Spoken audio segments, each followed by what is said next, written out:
and then Puka Nuka. Dude, I love Puka. I know I said his last name wrong, but Nakua. yeah, Nakua. Puka Nuka. Puka Nuka. For everyone listening, we know Dave is semi-illiterate. Yes, Just stick with Puka. full on.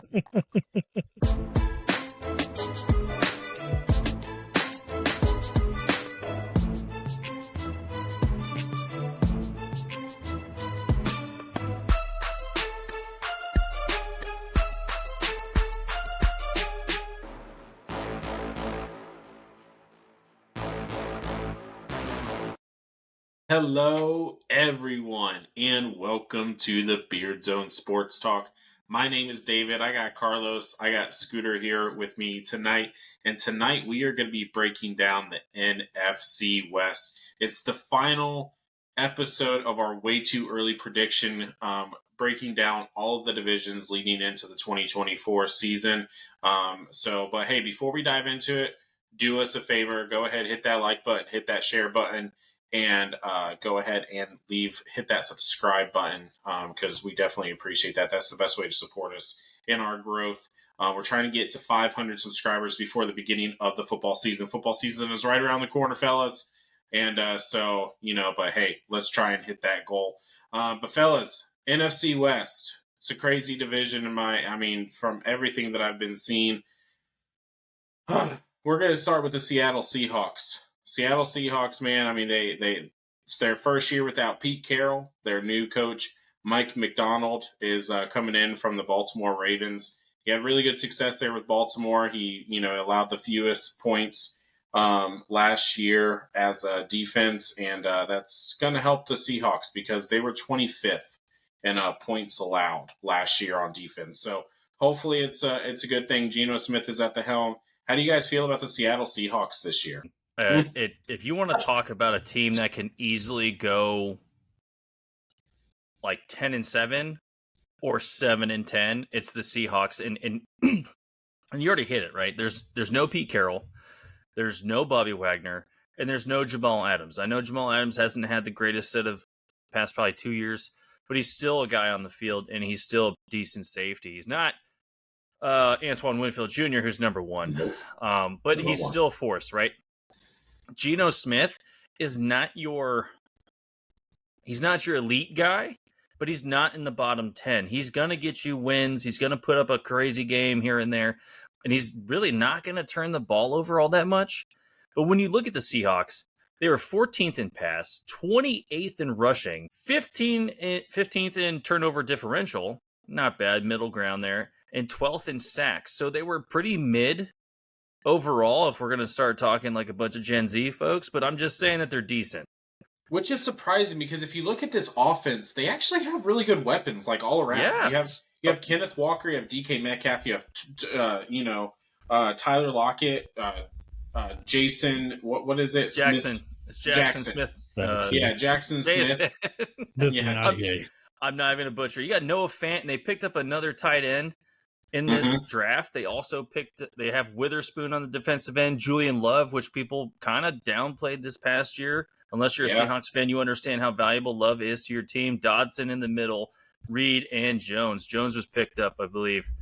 No, I don't even want to try and see if I'm correct there. He's on the team. But the draft, they got Byron Murphy out of Texas for the defensive tackle. Absolute steal. Their defensive four is going to be fantastic. They got Haynes for their guard to kind of beef up the O-line to help protect and actually push for this run game that they absolutely need. Pritchett to help out on the defensive side on cornerback, and Knight for linebacker for infinite amount of depth that these guys have and flexibility on the defensive side. What we've seen from Seattle since Pete Carroll got there was the flexibility of their defense, and they really haven't been in the bottom half for very long, or if ever, for the past 10 years or so. However, their pass offense and their running offense have to complement each other in order to win more games. You don't just start bombing it down the field like you're in college football and have a one-dimensional offense. You have to complement that. They had some injuries. I think Kenneth Walker had an injury or two this past season, and they picked up Another guy, I can't remember who their backup was, but they picked someone up on the offseason, and their defense has to sustain, and especially in the NFC West, when you got a powerhouse like the 49ers and the Rams that can just come off and blow you up, right? And we want to talk about star-studded conference. You got a whole lot in here. Yeah. They do have a new head coach in Mike MacDonald. He's very defensive minded, but keep in mind he came from the pedigree of the University of Georgia, University of Michigan, and the Ravens defense under Harbaugh. So, yes, they were 9-8 last year and 2-4 in the division. I see them going 8-9 or 9-8 this year. I can't really tell how they're going to shape things up given all the changes that they've had in their organization. But I think if they were 8-9, 9-8, that's still kind of a decent season for them. And I know some Seahawks fans are going to blow us up on that comment, but they could easily have a season that could be 7-10 or 10-7, given kind of the schedule breakdown. Yeah, they I like the head coach hire. I actually like Pete Carroll. That old man was fiery, man. But I think it was time for them to move on. They, like you guys were saying, they cleaned house on that defensive side of the ball, and McDaniel coming over from the Ravens, I think, is going to bring them a little bit, definitely toughness. That Ravens defense was a tough defense, and they hit hard. So, he gets rid of, like you guys say, Quadric Diggs, Adams, Wagner. They're all out of there. But, and their defense is definitely going to be a little bit different. But Murphy was a great pick, man. That guy's I think he's going to be solid and love that defense.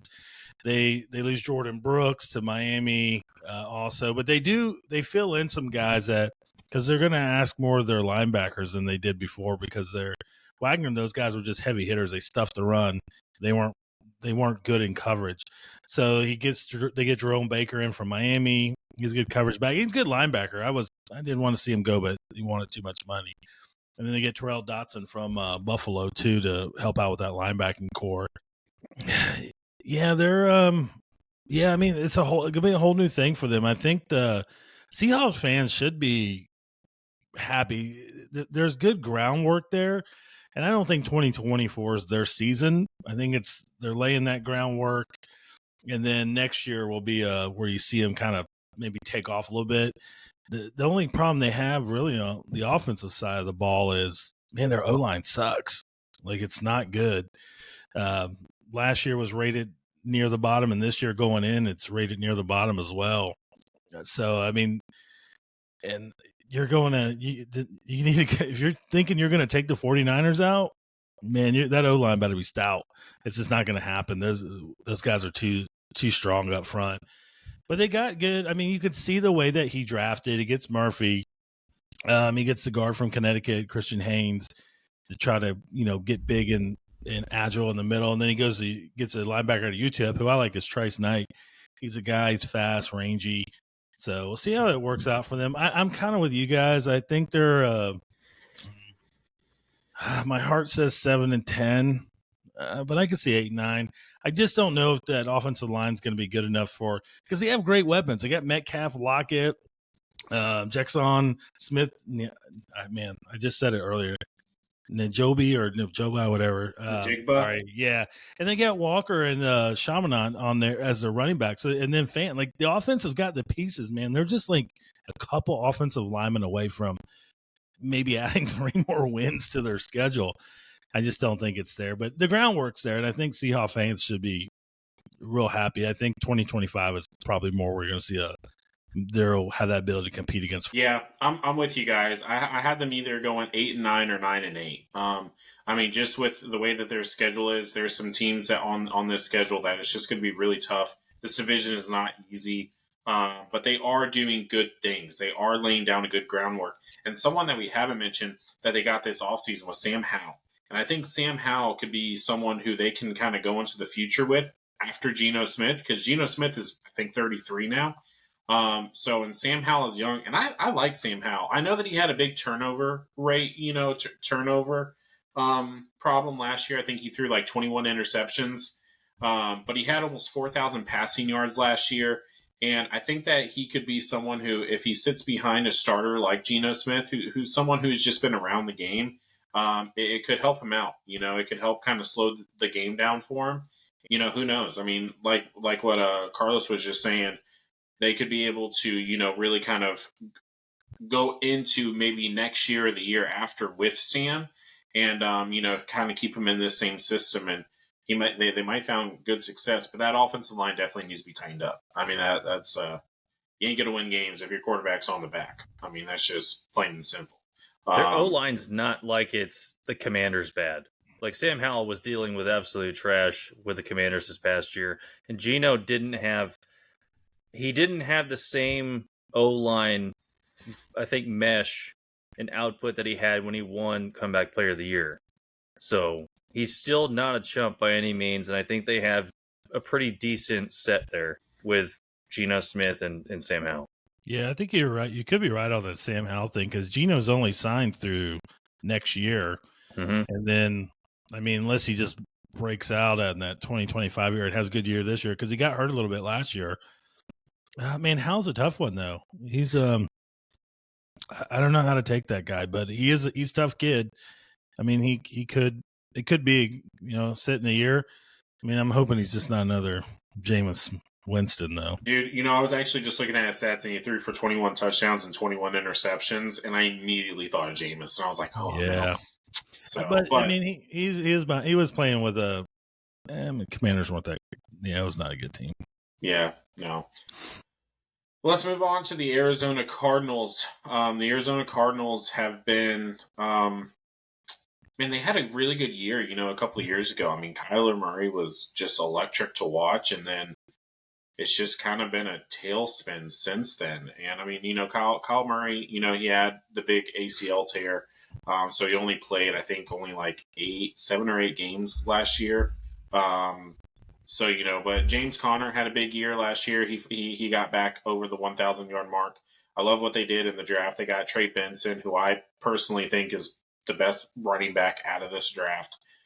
They got him in the 3rd round, which was crazy. I thought for sure he was going to be off the board by day 2 or round 2. But the biggest problem with this Cardinals team is this defense. And it's not so much their passing defense. Their passing defense is, top 15. They're 13th overall. This rushing defense is dead last. Now, they did go out. They got Justin Jones from Chicago. They got Nichols from Las Vegas. They got 2 nose tackles, to help maybe try and secure that, interior of the D-line up. But, I mean, I just don't know. It's going to really ride on how and they got Marvin Harrison Jr. Let's not forget about that. The best wide receiver coming into this year. You better learn how to play defense. But I mean, I don't know. I don't see them. I see them at the bottom of the division again. It's a very tough division, and I mean, outside of Seattle kind of being right there in the middle, you got 2 serious playoff teams, with the Rams and the 49ers, especially when the Rams are healthy. So I have them going 6-10. I could see them going, 5-11. But I don't know.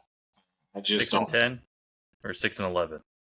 6-11. Maybe 6-10-1. Oh. Ooh, a little tie. We haven't talked ties yet. Who so are they gonna tie with? Maybe they play the Panthers. But what do you guys feel about the Cardinals this year? Do you think Kyler Murray is worth the pay that he got? I'll just start with that. No. No. It's a big contract, man. That guy. That's a huge contract that he got, and he's like making $46 a year, somewhere around there. It was a 5 years, $230 million. So I mean, that's big, and he's great for fantasy, but I just don't. This team's not good, man. That defense, it's going to be bottom 3. I mean, like you said, they brought in Justin Jones. He's decent. He's not like a game changer. They lose Jonah Williams on the offensive line. Yeah, I mean, they did bring in Mac Wilson, too, from New England. He was a pretty steady guy, but I don't picture them. The only thing exciting about this team is Marvin Harrison, man. that guy is going to be a beast. He was a beast in Ohio State, man. Over 1,200 yards his last 2 years, like 14 touchdowns each year, and he only dropped like 8 passes in 2 years. And in college, sometimes those are passes that are just errant. That's college. But man, he's it's not often that your dad is a great wide receiver, and Marvin was his dad was an awesome wide receiver.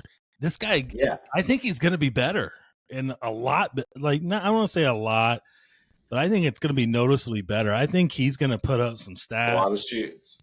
Well, he's also in the right era of football, right? If he's going to be better than his dad, it's the era to be better than he's not on the right team. Well, I mean, they're going to have to. He's not going to have Peyton Manning throw to him. Yes. Well, no, but I mean, if you look at it, they're going to be a bad team. They're going to be playing from behind a lot. He's going to get a lot of garbage catches and scores, just because if they're down 21 and it's 3 minutes left, they can just drive down the field and he'll be great for like that fantasy pickup with the garbage time. But I mean, and if Kyle, is he going to be, coming off the ACL tear, is it going to be the same? We're going to get the old Kyle Murray back. Like we don't know. Who I do like on their offense, and I could see having a really big year, and not to indulge a fantasy football steal, is Trey McBride, man. Man, that guy. I like he that. He has over 80 catches last year, over 800 yards. Not that many touchdowns, only 3, but I think he's primed for a good year. And Marvin is definitely going to add to that. Them losing Marquise Brown, I think that guy he underperformed. He just all hype, man. Nothing. I don't even know. Now he's with the Chiefs. Yeah, but I don't even know. That's a crowded wide receiver room for them too. So I don't even know how much he's going to get there. They'll find him. They'll find a way. Yeah. I mean, they do sign Sean Murphy Bunton. Great, the third best cornerback on the Bucks, Super Bowl run back in 2020. Yeah, third. I think he's their starting. Yeah, he's gonna start. I mean, well, Carlton and then Jamel Dean. I think Murphy played the slot a lot. Yeah, or in the nickel. Yeah, I just don't see them. I think they're gonna be. I mean, they won 4 games last year. Kyle stays healthy all year. I'll give him 6. I'll give them a 6 and 10. But they're gonna have to score a lot of points. Yeah, 6 and 11. They're gonna have to score a lot of points, like a lot, because this defense is gonna give up over 20 a game easy. Like it's could be a really fantastic year for Harrison, Murphy, McBride, and Connor. You want to know why they're gonna suck? They were 26th in passing, 4th in rushing because that's all they could do because Kyler Murray was running for his life, and they have no O-line. We just talked about the Seattle Seahawks having a bad O-line. They might as well be the Carolina Panthers this year, is the Cardinals, because their O-line had Kyler running for his life last year, and he got hurt, and he's probably going to get hurt again because of it. Their total defense was at 25th, kind of at the bottom, because turnover differential was at 19th in the league, and bringing up 30th in sacks. They had no pressure. They had no passing game, and I'm surprised that they won 4 games this past year. Keep in mind, they won 0 games in their division. Wow. Yeah. Big old goose egg. Big fat goose egg. Kyler Murray is a great talent, and he's a Lincoln Riley product, and all the other Heisman quarterbacks that you got Baker and Williams or something like that. I don't see him producing in Arizona. He's not going to be like, the Carson Palmer, bringing back the Kurt Warner, run with the Cardinals and Larry Fitzgerald and all that. You have a generational talent in Marvin Harrison Jr. You got James Conner, who's your rock running the ball, man. Absolutely stellar running core here. Wide receiver core, after losing Brown, I would say that there was a minus there. If Kyler can get like 3 seconds to throw Marvin Harrison Jr. the ball, or anyone else for that matter, I think their passing offense succeeds. But that O-line has to produce. Their defense still has Budda Baker. They got Jalen Thompson. They got pretty decent safeties, right? They got Kaiser White up in the linebacking core, and that dude was an animal last year. He was They absolutely. need to pay Buddha too. They need to pay White, dude. Look at his tackles and everything else and his sacks. He was running the defense outside of Buda Baker. Then you got Zaven Collins as well off the edge. Those 4 guys were the only people playing defense, and there's 11 guys on defense. Come on.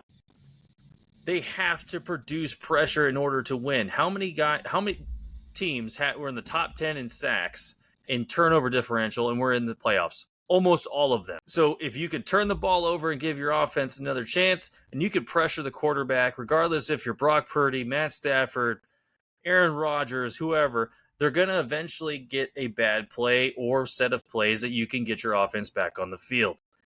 They did get Trey Benson, as you mentioned. Absolute stellar pick for them. They did pretty decent this draft with Darius Robinson and Max Melton as well for defense. 2 very good ads, in my opinion. What you guys didn't mention is they have a new head coach, John Gannon.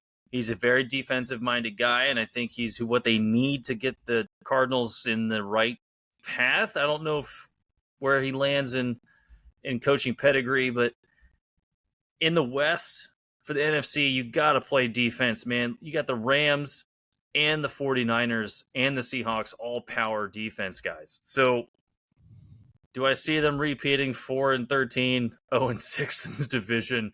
Absolutely not. I would go with you guys at 6-11. I think they improve, but I don't think they get the edge out and become a 500 or plus 500 team. Yeah. I think that's fair enough. The O-line, I mean, hey, how many times have we heard it time and time again? You win almost every game in the trenches, on both sides of the ball. So if you can't get after the quarterback, if you can't protect your quarterback, it's going to be a rough year for you. Regardless of who you are. Do you think this could be Murray's last year there if he just doesn't produce? Well, who picks him up? And who takes on that? He doesn't have a terrible contract. I mean, he's in the $40 million range, so it's not terrible to today's standards. But I mean, at some point, maybe I'm just wondering if he has a down, or maybe not the. I have a team. I have a team who might be in the market for a quarterback next year. And yeah, I know one. Who's that? Dolphins. I was going to say the Giants. Either way, he's got to take a pay cut.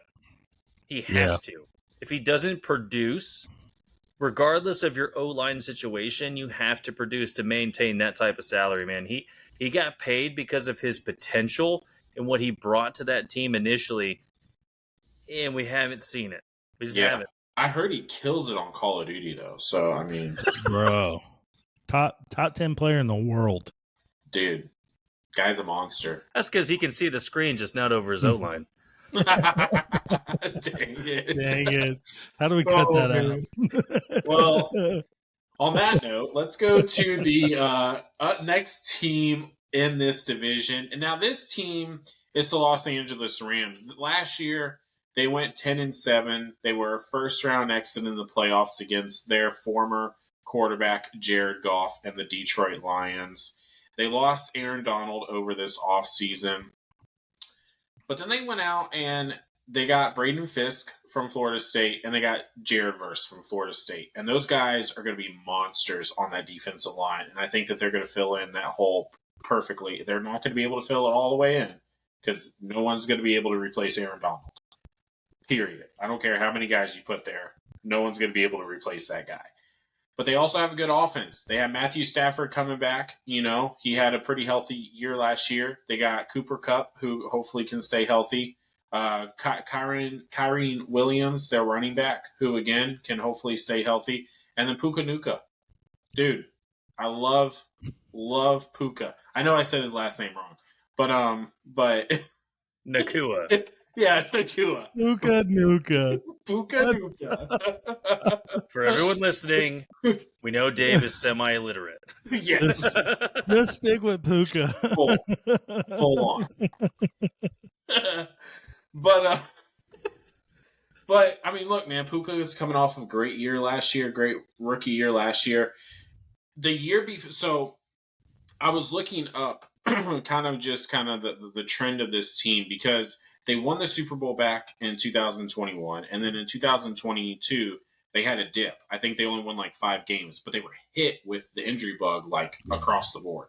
And then last year they kind of bounced back from that, and they went. I think they were like statistically they were the fewest, like they had the fewest injuries on their team last year across the board in the NFL. So if they can stay healthy, this team can obviously win, 10 to 11 games this year. I have them going 10-7 again though this year. It's going to really rely on the health of this team, but I think that they can make it to the playoffs again. I don't know how far they'll go, but I think that they can make it another playoff run. Are we sharing notes? Maybe. I don't know, because we just had like a similar thought for the past 2 teams, and I have them at 10-7 this year. So the Rams last year, and they had a good draft. Let's be real; they picked up a ton of A-list guys, in my own opinion. They were 10th in passing offense last year, 11th in rushing, 20th in overall defense, 22nd in turnover differential because of the turnover, I think, in their DB core. And then they were 24th in sacks. That doesn't speak to the effect of their QB pressure. They were absolutely lethal there. 10-7 last year, 5-1 in the division, and tied with the division with the 49ers. Now, you got Fisk, you got Verse, you got Tre'Davious White, you got Ernest Jones on defense now. You got... You already listed it off, and you forgot Tyler Higbee got injured. That was a critical injury for the Rams last year, and it was dirty hit too, man. Such a dirty hit. If he comes back healthy, the Rams, I think, have the most lethal effect in this division to upset the 49ers. They didn't last year because of some mixture of probably weird play calling and just missed cues on defense. And they're a stellar team, man. Matt Stafford probably still has a good 5 years in the tank, unless he gets injured. The injury bug did hit them, like you said, 2 years ago, and they had Cooper Kupp go down. I know, because I cried about that in my fantasy league with you for at least a few weeks. I do They have a remember that. decent playoff chance again this year. Looking at their schedule, I don't see them not making the playoffs unless they have the injury bug, like you said. And they still have Sean McVay. Like, you still have an excellent head coach. You killed it in the draft. 10-7. I could give them 11-6, but it would have to be a close win. And that's only because of the schedule. Yeah. Something about all 4 of these teams, I was looking at like the strength of the schedule, right? That's something that I've been doing throughout this series. And I've noticed a pretty frequent trend for the majority of divisions. They kind of go with each other as far as like their strength of the schedule. So because all 4 of these teams are like right in the middle of the pack. You have very winnable games, right? But then you have some games that are going to be they're going to be tough. But the Rams are a team that can definitely win some of those tough games to get them over, and into that 10-11 game win, game. So, correct me if I'm wrong, but didn't Blake Corum go to the Rams? He did. He did. Yeah. Yeah. Keep that in mind. He's got Williams and Corum now to complement that passing offense. Yeah, it's going to be awesome. Yeah, they had their first 4 picks, man, were good with Verse, Fisk, Corum, and then Cam Kitchens on the back end. So, I forgot about him. Here's my thing with them, and I know they get Verse and Fisk. You don't know what they're gonna. I mean, Verse was a beast at Florida State, and being a Miami fan, I hate seeing that guy. And Fisk was really good too, but the loss of Aaron Donald, I think as a whole, it's very hard to replace. I mean, this guy was a double team every play, and just was a monster. I mean, he's arguably got to be up there the top for the greatest defensive player of all time. Yeah. And it's just hard. I don't know you can replace that because there's more to it than just the field play. You have the presence of Aaron Donald. Like, you have greatness in your locker room and the confidence that he brings, to your team. And it's just different, and now who's that guy? And for a rookie to step in, it's not going to be Verse or Frisk. I mean, those guys, it's just, man, it's a big presence to lose. And it has to be a little bit of a culture shock for them when they get into, those tough times, and you have Aaron Donald looking back at you, and that guy's going to give you everything. Now, who's that guy on their defense? Who holds it all together? So that'll be interesting to see. But versus a beast, I think it was a smart move to get Fisk too. Like, guys play together in college, they know each other, their tendencies. I think Kyron Williams, man, if he stays healthy, has a really good year. I like the offense of this team. I actually like this team. I'm a Stafford fan, man. This is a good team. I think Kitchens, if he can pan out for them, man, he's a ball hawking guy back there. It's just want to see how he translates to the NFL. And they get Tre'Davious White. They beef up the corners. They get Darius Williams also. And they get Jonah Jackson. So they get another offensive lineman that's going to help them out there as well. But it's going to be interesting with this team, man. Does Puka does he have another? I mean, he had the greatest rookie season last year of wide receivers. So, I think they need a healthy Cooper Kupp, man.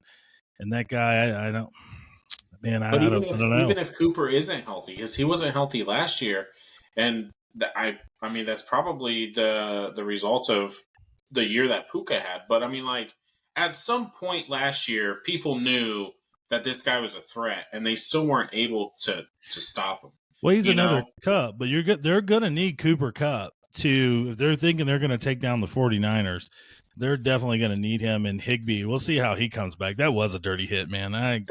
When Scooter brought up, I just literally flashed back to him. I was like, that was brutal. Yeah, that was dirty, to say the least. So, and to say something about Kyron Williams really quick, he missed 4 games last year and was still top 3 in rushing. Like, the guy, he produced really good. He's good. And I think Corum's is a nice backup. He's not going to fight for the starting job, but if he were to go, Williams were to go down again, I think he's definitely an upgrade from Cam Akers. I don't know what mental hospital Cam Akers is in right now, so that's a waste of talent, man. That guy probably was the same one where they say Puka Nuka. Yeah, man.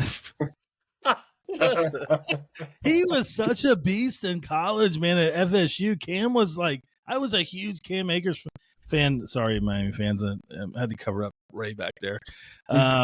But he was just an excellent athlete, and just, man, what a head case.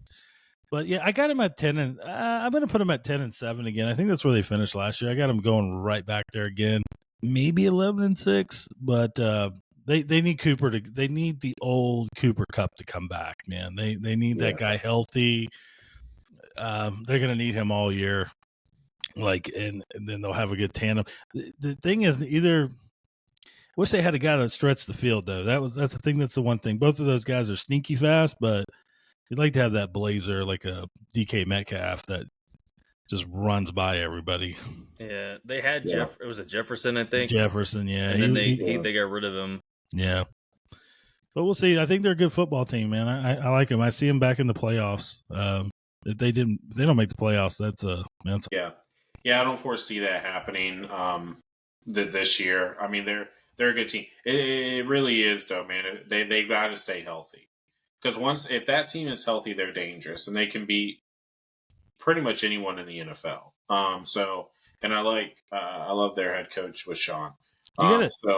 Just think the loss of Aaron Donald. If you look at all their draft picks, I'm pretty sure it's all defense except for Blake Corum.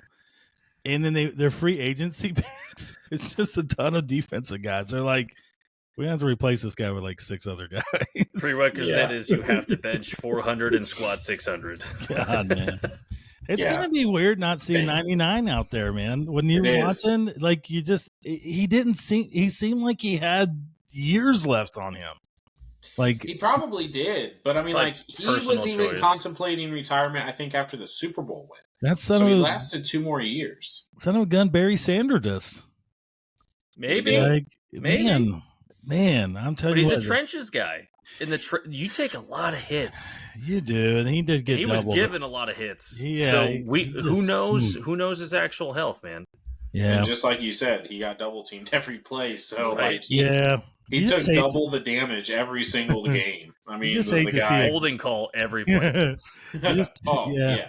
You hate to see a great guy, one of the greats, leave and a little early. I think he's still. You imagine if they had him and Versey and Fisk, like, Oh my God. like, come Dude, on. I Like, would have I thought them he would come probably back winning after this the draft. division. I really thought at the end of he would be like, you know what?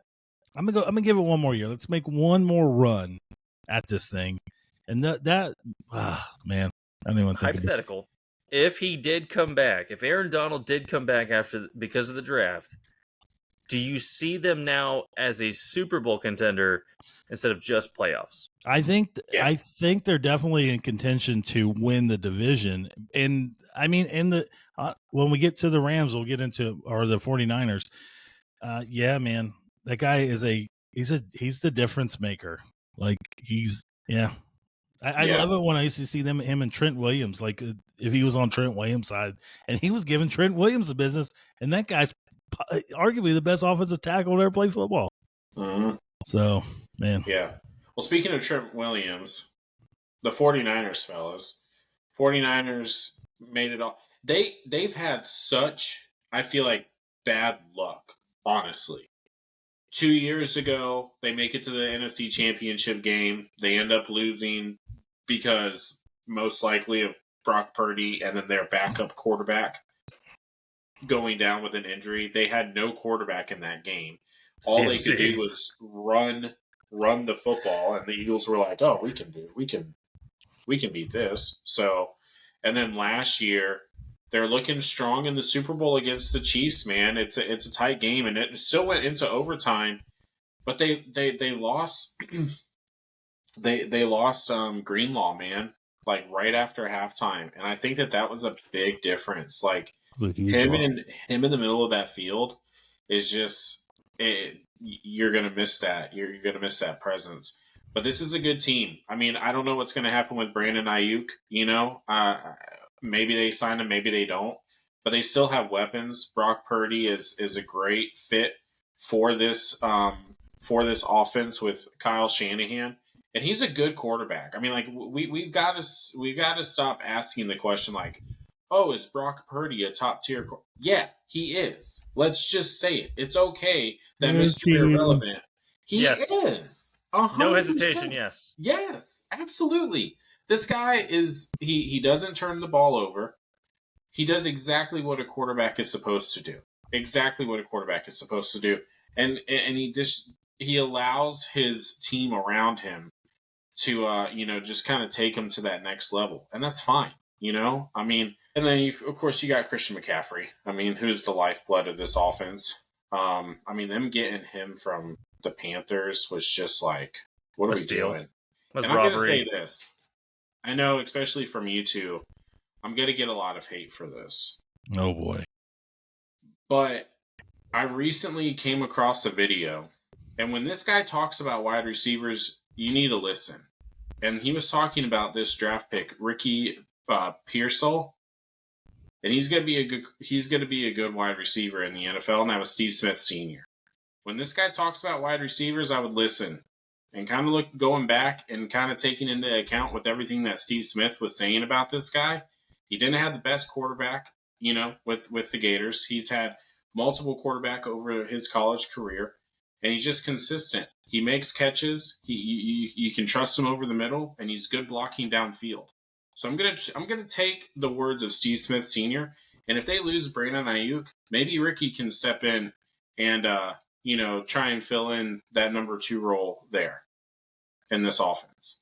But I had the 49ers. I had the 49ers winning this division. I had them going 12-5, maybe 13-4, but definitely I can see them, winning 12 games this year. I don't know about your Ricky Pearsall. What is his last name? Pearsall. Steve Smith. I think he said John Ross was going to be a good receiver too, and Justin Blackman and a few others. He's got some speed. He's not Ayuk. I think Ayuk is. I mean, we're going to see. He's a rookie receiver coming out of the University of Florida who doesn't produce wide receivers.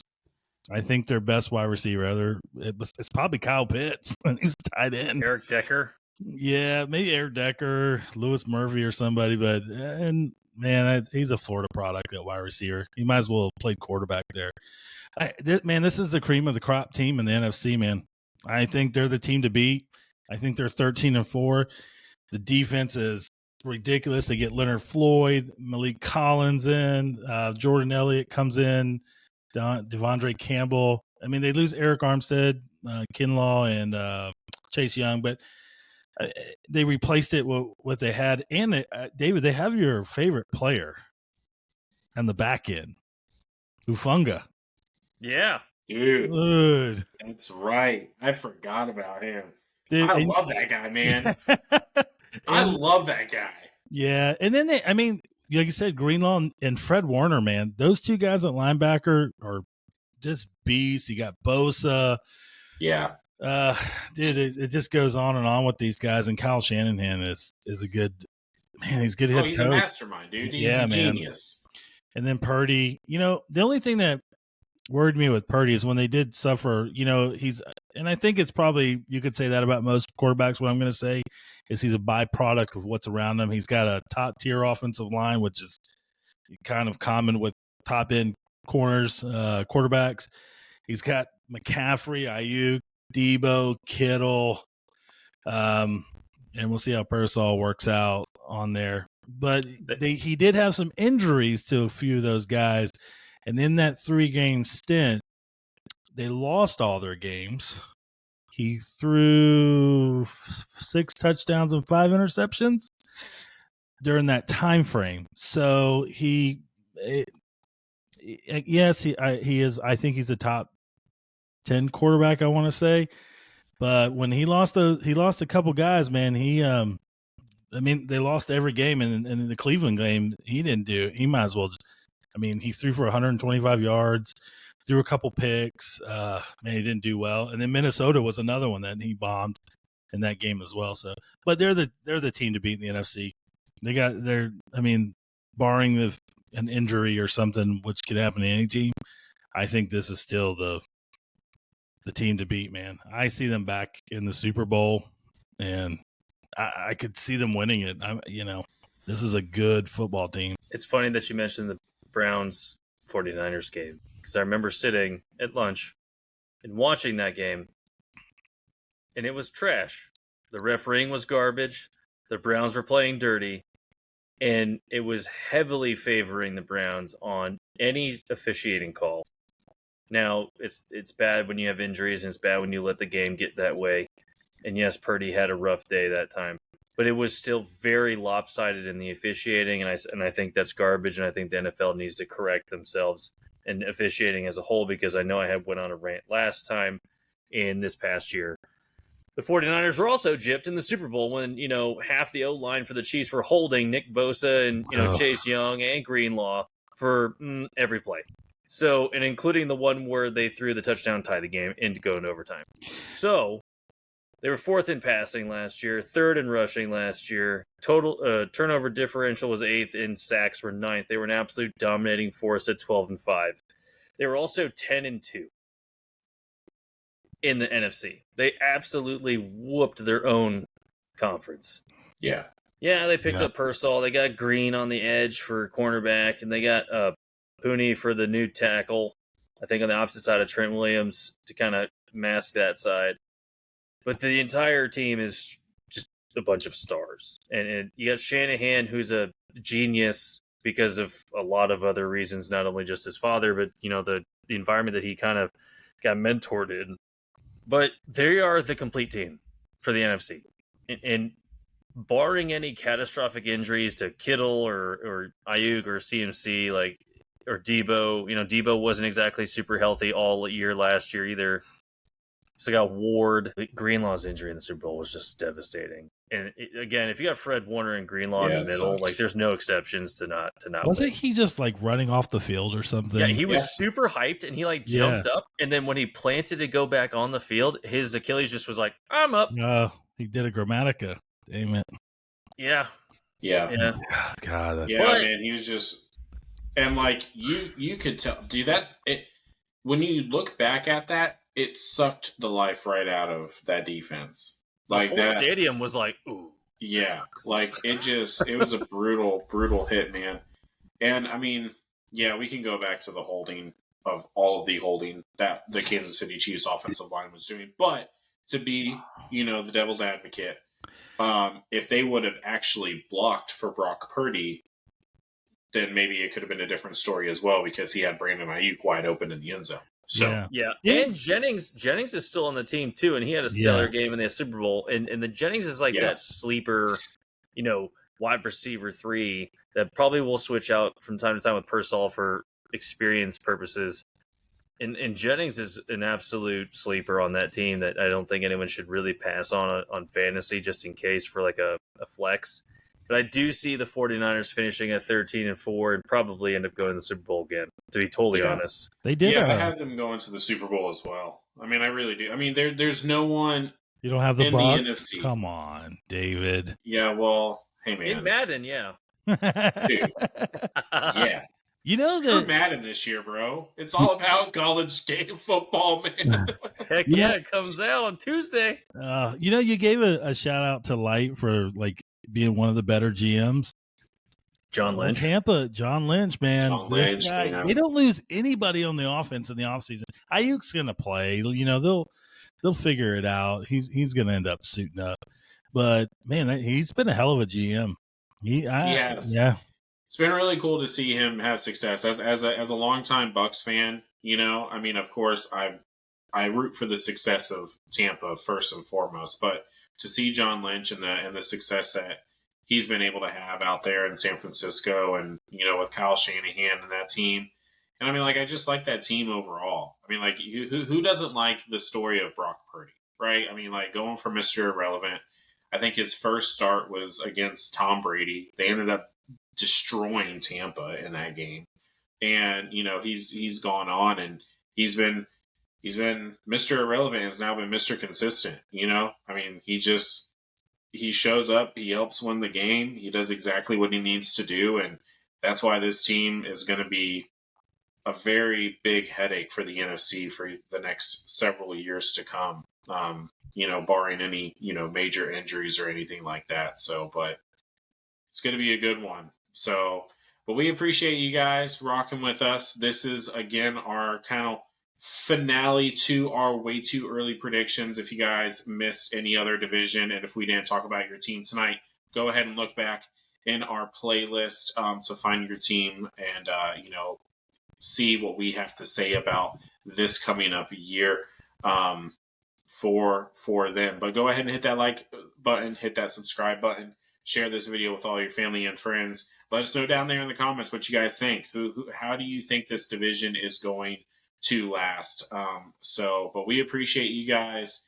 And we'll be back next Thursday with another episode. So until then, Beard Zone out.